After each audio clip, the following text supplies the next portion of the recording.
From Chicago's CAN TV, a look at the week's events is reported in the newspapers, in the blogs and online, and on radio and TV. This is Chicago Newsroom. Well, hi there. Welcome back to the show. It's Chicago Newsroom with Ken Davis. So, how did Chicago get to the point where global news organizations are covering our city as a war zone? Depending on the sources, 80-some people were shot in 82 hours over the 4th of July weekend. At least 17 of them have now died. Steve Bagheera writes today in the Reader that, yeah, we all know that the homicide epidemic affects African Americans the most, but even with the most well-publicized carnage, homicide's just really a small part of what's really the problem in poor minority communities.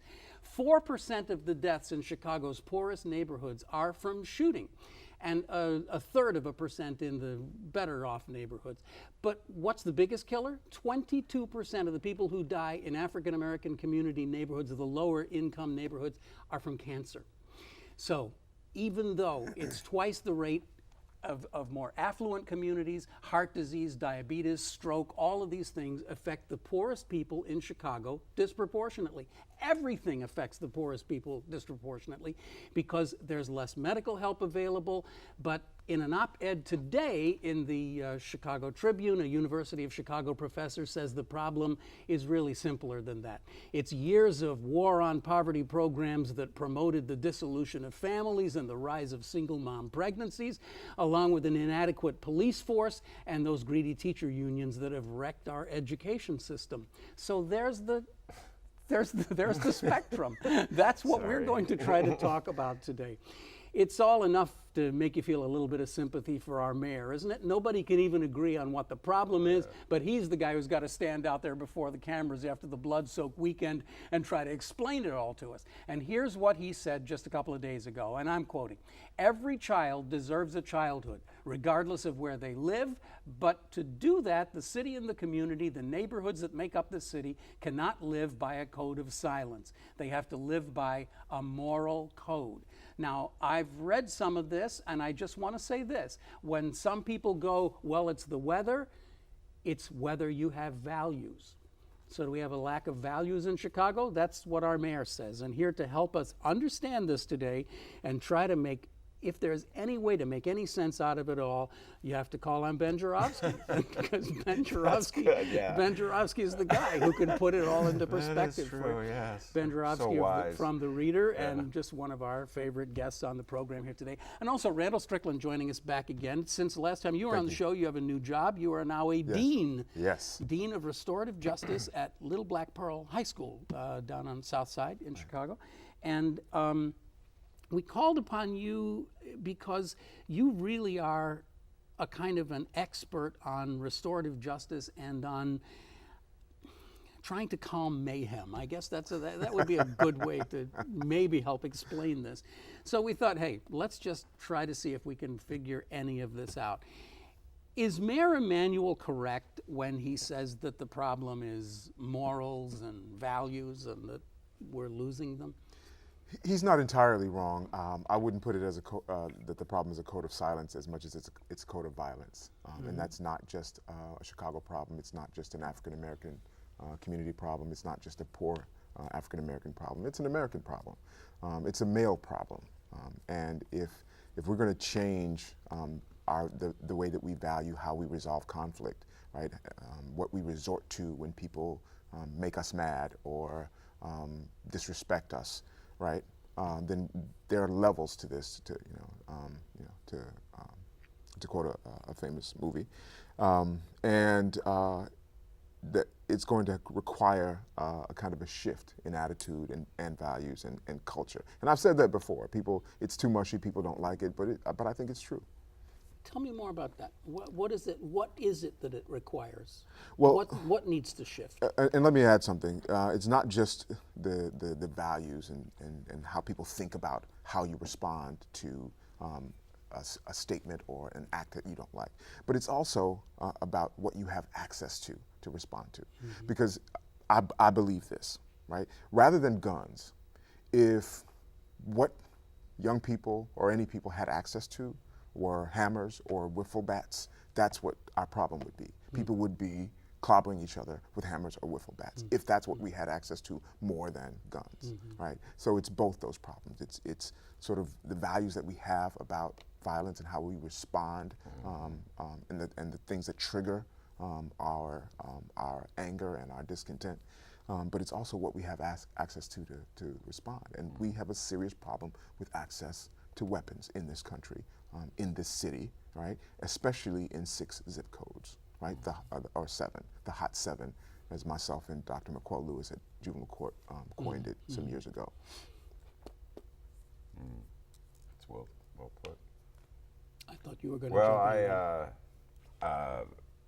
going back to your introduction, having not read the brilliant essay in the Tribune, I'm just envisioning what it goes on to say, and I completely disagree with the point of view expressed, the notion that providing the very counseling or access to medical care that people seek when they're losing their minds. All people seek it. It's not just poor people, it's not just people in the hot zip codes. Anybody who's having trouble gets counseling, okay? So the notion that somehow or other offering people assistance that they need to get through life without losing their minds is the reason why people are losing their minds is so freaking absurd. I can't believe it was on the page of the Tribune, but then you told me it was the Tribune, so I guess I understand it. I feel as though I really am torn about this issue, because even though my knee-jerk reaction is to blame Rahm Emanuel for everything that goes wrong in Chicago, including the weather. I've heard you do that. Yes, Yeah. and it's his fault the Bulls are probably not going to sign Carmelo Anthony. I am reluctant to, quote-unquote, blame him for the madness that occurs in Chicago's, which is the Hot seven. The hot 7. Hot 7. Hot 7 zip codes. You know, I just feel as though that problem is so much larger than one mayor, even one who has such overwhelming power that he can do really stupid things like take public land away and put museums on it. I guess we're going to talk about that later. So I'm really, I give him a pass. I gave Daley a pass too on this issue. Okay. Now it's interesting. I'm so old. I remember Harold Washington. The Tribune didn't give Harold Washington a pass on this issue. You know, it's like, well, can't you control your people? That was sort of the attitude of the editorials in those days. Right. That it quickly shifted when Daley became the mayor, and all of a sudden it became this incomprehensible problem. Why are people doing this? And it had nothing to do with Daley, so it's interesting. I don't want to get too far down this cul-de-sac because it doesn't really lead to anything constructive, but I certainly have the impression, and I think America has the impression, that Chicago is just significantly worse than any other major city. I mean, New York doesn't have these problems, LA doesn't have these problems, Atlanta doesn't have these problems, to name just 3. Why are our numbers so disproportionately high? Is there something about the history of Chicago that has created this situation? Yeah, I think that's partly it. I think what we are looking at is the legacy of decades, generations of neglect. I mean, you ride the Red Line, you see it. If you take a tour through the parks from the far south side to the north side, you see it. The neighborhoods, the number of vacant lots, the quality of buildings. You see the progression or the regression, right, of the disproportionate distribution of not just income, because it's not just an income issue, but of resources and attention, right? And so we well know in Chicago that certain neighborhoods, suffered from benign or malign neglect, depending on which mayor was in office, as a matter of policy, right? And this kind of violence is the kind of thing that results. Now that's where, to follow up on Randall's point, that's where you can start analyzing the mayor's role in it. In other words, there are policies he controls, this mayor and Daley, and so what is he doing with his immense powers, particularly his powers to invest our money, to fortify neighborhoods that are under siege? What are you doing? Well, look at what he's done. He closed schools. So, like the one little hub of activity in a community, that brought people from outside the community into the community, that put disposable income in the community, that like to go down from role models to lead the kids. He took away. He consolidated his schools. And he said he was doing that in the name of education, which it's almost absurd as the Tribune article that somehow or other it's better to deny people health care, and that will, I can't believe the guy actually advocated that like too much health care, and that's why they're doing it. So you could go on from there, the closing of the mental health clinics, which I think was perhaps the most unconscionable thing that he did. He did that in his first budget, Mayor Emanuel. So these are things you could say, yes, these are policy decisions that that do have an impact on the community. Now, whether that caused people to go off on 4th of July and start shooting each other, I'm not ready to make that next step and say, oh, you know what I mean? Oh, because you close this clinic, these people. So I'm reluctant to, but it is part of cutting out the core of what supports the neighborhood. I got into a conversation last week with someone about the pattern of public housing and how New York didn't seem to go through some of the same hell with its public housing that we did here in Chicago. And I would have to say, and I don't know how you guys feel about this, but this is a policy that goes right to the top of the administration of this city going back 30 and 40 years. In New York, and I've been there and I've seen them, the housing developments in New York are big and ugly, but they're not the same. They're not the same. They're not block after block after block of essentially prison cells, virtually, vertical prison cells, that importantly, I think, are taken off of the grid. They're so isolated from the city of Chicago. Mayor Daley, too, recognized his father's mistake and knocked them down, but by that point, knocking them down wasn't the solution. But with a poor plan for how to exactly then, right. People Just knocking them down doesn't solve the problem.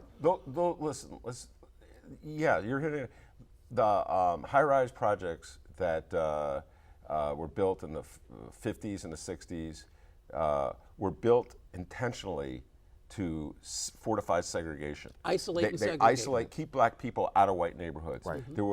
We have a whole demographic change of black people moving to Chicago from the South, and it was scaring the heck out of white people. And so the reaction by Mayor Daley and the city council, who back then was a rubber stamp as well, was to put blacks into high-rise ghettos to keep them out of white neighborhoods. And the black political leadership, if you call it political leadership, went along with it because it was consolidating its power in one area. All right? And the liberals, as there always are in Chicago, there's always like a handful of good government liberals who said this is bad policy, and they were made fun of. So, it's just great Chicago tradition. So you're absolutely correct. This is all part of. This is where you can start blaming. The but here, let me tell you something about why black folks are really smart. If I can be so indulgent, because there was this official policy that that the public housing was supposed to be the stepping stone, and it wasn't just here. That was part of this post-World War II plan, right? We're going to build all of this, do this massive housing build-up for all of these returning GIs and their families, et cetera, et cetera. But this was supposed to be a stepping stone, not Altgeld Gardens, Lathrop, absolutely, that's what they were, but not the end, right? And even though. At least in my own experience, my family's from Henry Horner Homes, right there in the shadow of the United Center. One day that's going to be the title of the book I write. The Shadow of the United Center. The Shadow of the United Center. Yeah. So or whatever it's called. No, it's Chicago Stadium. Right. But by the time I finish writing it, people won't know what the heck that was. Right. You and 15 other people. Right. And I'll appreciate your support. But here's the thing. Even though that was the sort of the official apologetic veneer, right? The policy. This is a stepping stone. It's clean. It's running water. It's safe. It's warm all the time. But the thing is that I was born in 1968. Most of the people that I remember from Henry Horner Homes, most of the families that we interacted with had two parents. And everybody, with the exception of my paternal grandmother, worked because she was pregnant every year. But my grandfather, who was a construction contractor, worked. But everybody, their plan was, I'm going to save, I'm going to work, we're all going to pool together and move to the south side or to a better neighborhood or to the west side. And most people did that. And all of the families that I knew in the 70s and into the 80s pretty much did that. And then a recession happened. That access out stopped, right? And so a generation was just essentially cut off. And sort absolutely. Of abandoned. It's beyond the recession. I agree with the point you're making. That was like the deindustrialization of Chicago. Well, right. I mean, of the late 70s and early 80s. But my grandparents were neighbors. Hence me, right? And they both, my paternal grandmother moved west. My paternal grandmother moved to South Shore, and lived sort of happily ever after, right? Because they were able to buy a building or buy a house and raise kids. It's been said a million times that when Chicago gets a cold, Chicago's black community gets pneumonia. Jesse Jackson, I think. It's a pretty common. Jesse Jackson said that's a good line. That's who I heard say it. But that may just be a clever line, but there is a lot to it, because when the money gets thin, it's like a puddle drying up. The higher parts of the puddle dry up first, and these are the places that economically they've just been in drought for 30, 40 years. There is no investment. And when we have this conversation around this table all the time, it always comes down to me to just disinvestment. It's just, more than anything else, it's disinvestment. And I have had some, pretty strenuous arguments with people and said, let's just take any neighborhood. Let's take Edison Park, okay, one of the most wealthy neighborhoods in Chicago. And let's just put a red line around it and decide that as of tomorrow, we're not going to put any money into that community at all. And we'll give it 10 years and come back in 10 years see if there are more guns there, see if there's more violence there. This is just, to me, this is just elementary. Then you should run for mayor. I'd be real popular in Edison Park, wouldn't I? Right. But you know what I'm saying? It's just like, to me, the sources of this are relatively easy to trace, but the problem is that these issues magnify themselves each and every year, and now we're seeing budgets that are ballooning into deficits into the hundreds of millions, billions of dollars every year. There is no simple solution to any of this because of the seeds that were sown 100, 150, and 50 years ago. So, okay. So what do we do? Now what? You and I are older guys. What are we going to do about this? What? It's like we had a whole list of things here that we wanted to talk about today. But I just find that I can't stop talking about this. I can't stop talking about watching how my city is dealing with this almost slow motion revolution that's going on in its streets. It's what we're dealing with. There's like a part of me, the conspiracy theory part of me, that I try to keep shackles on, believes that this is part of a plan. And I didn't invent the conspiracy theory. I remember interviewing people on the West Side in the 1980s, and they were telling me, you watch, this is going to be, they're going to move the people out and white people are going to move in. Now this is kind of far West Side, and I just couldn't believe it back then, this is not going to happen in this neighborhood. But I've watched the patterns of 25 years of public policy where you starve neighborhoods, where you invest in certain neighborhoods. You talk about Mayor Daley, in the name of poor people, we're going to tear down the public high-rises, so they tear them down in the name of poor people. It's like closing schools. In the name of poor people, we're going to close schools. It's always in the name of poor people. And then once they moved them out, Cabrini Green, it's like they're selling off the land, there's development, they're seeding it with public dollars, the TIF program. So it's like, this is what they wanted. And so when I look at the city, they got it down to 7 zip codes, is that what you're telling me? It's working. Right. And what did I tell you? The folks that I talked to, most of whom, at least about these issues, most of whom are my contemporaries who are college educated, and most of whom are African American or other people of color, not exclusively. But even though we've got to get better about strategy, black folks are smart about public policy, and they were right. And that's exactly, I grew up hearing this, you know, even though, like you, it was a bit incredulous. I will concede that point, but they were wrong in the last mayoral election. The black voters who voted, and it was a low turnout, voted over 50% for Rahm Emanuel with the idea. I said smart about policy and better about strategy. Okay, because I presume because they felt, oh, he's Obama's guy. He's Obama's guy. Okay, and so he was benighted. Yeah, so I don't think black voters are going to make that same decision again, even if President Obama comes to Chicago to endorse Mayor Emanuel, but which you know, is a shocking thing. Right. You know, I feel like you're right.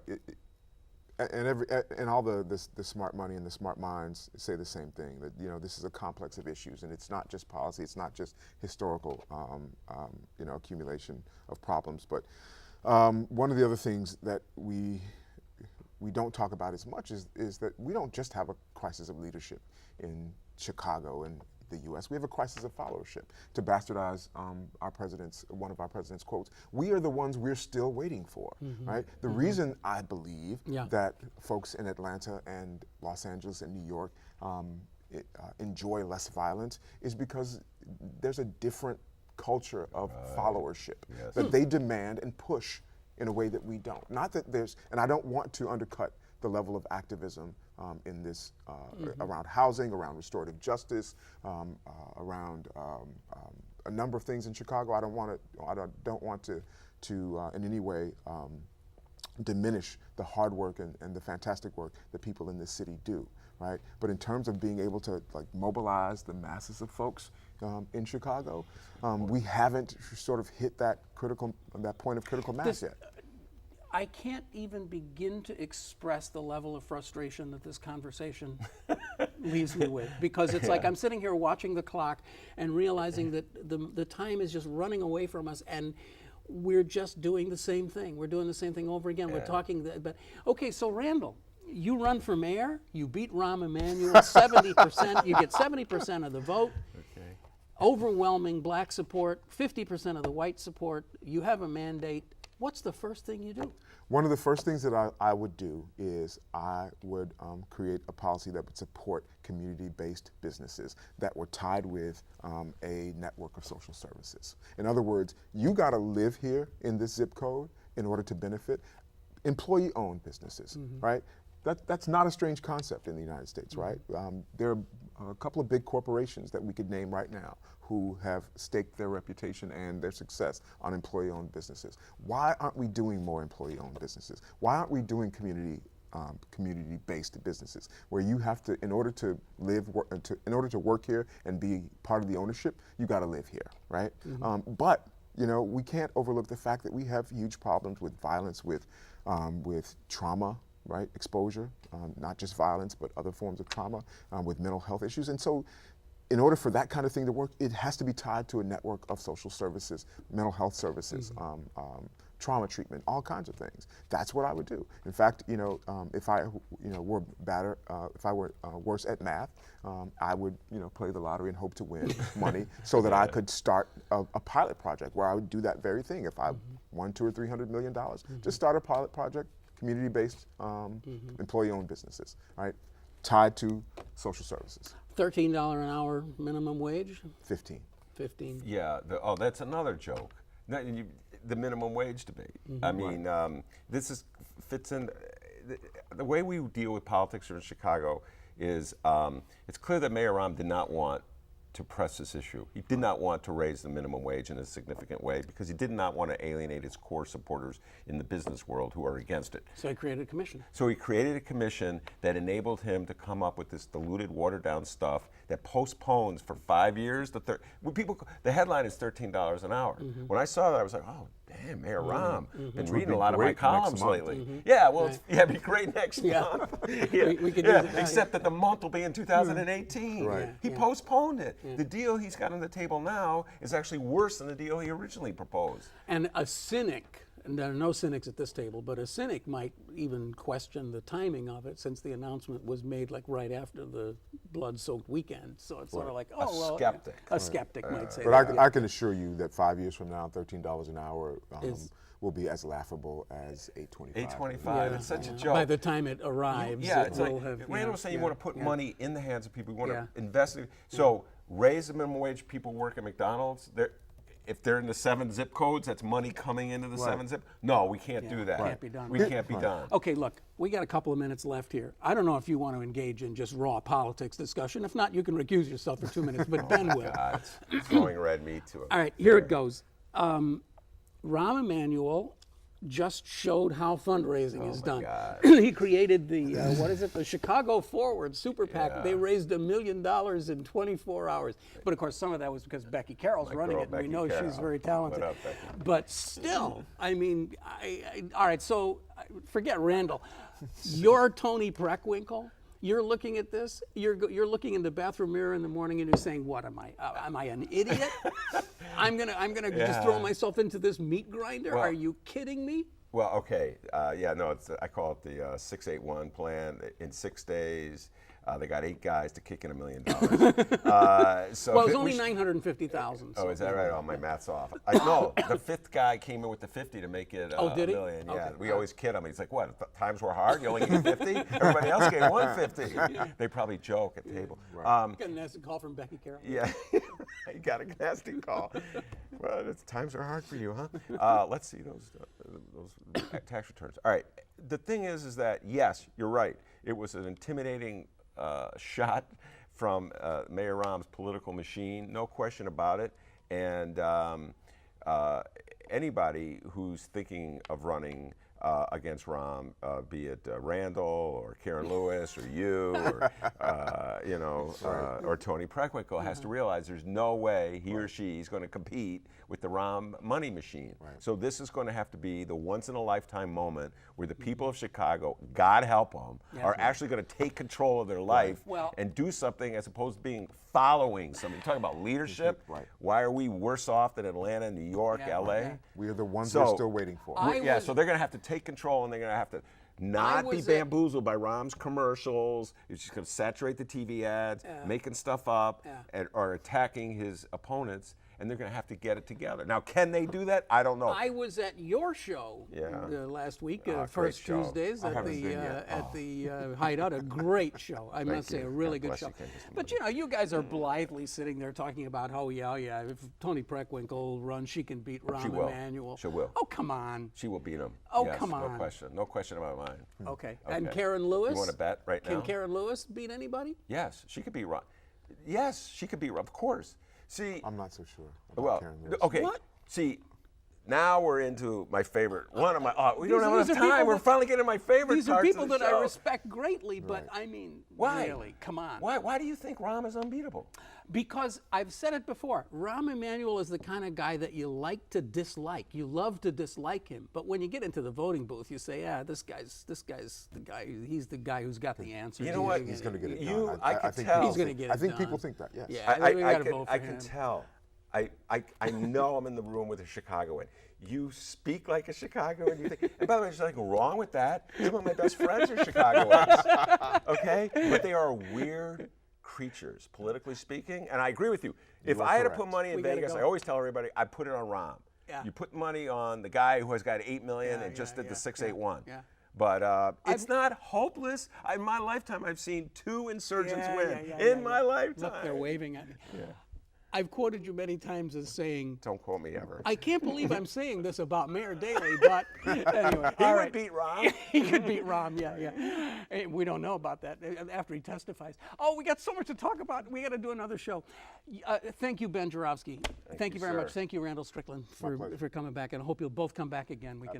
Maybe we'll dispense with the first 20 minutes and get back to the... You've been watching Chicago Newsroom. It's a community service of CAN TV. You can watch us anytime, but you can also see us right here by going to YouTube and doing that right now. I'm sorry we're very late. See you next week. Bye.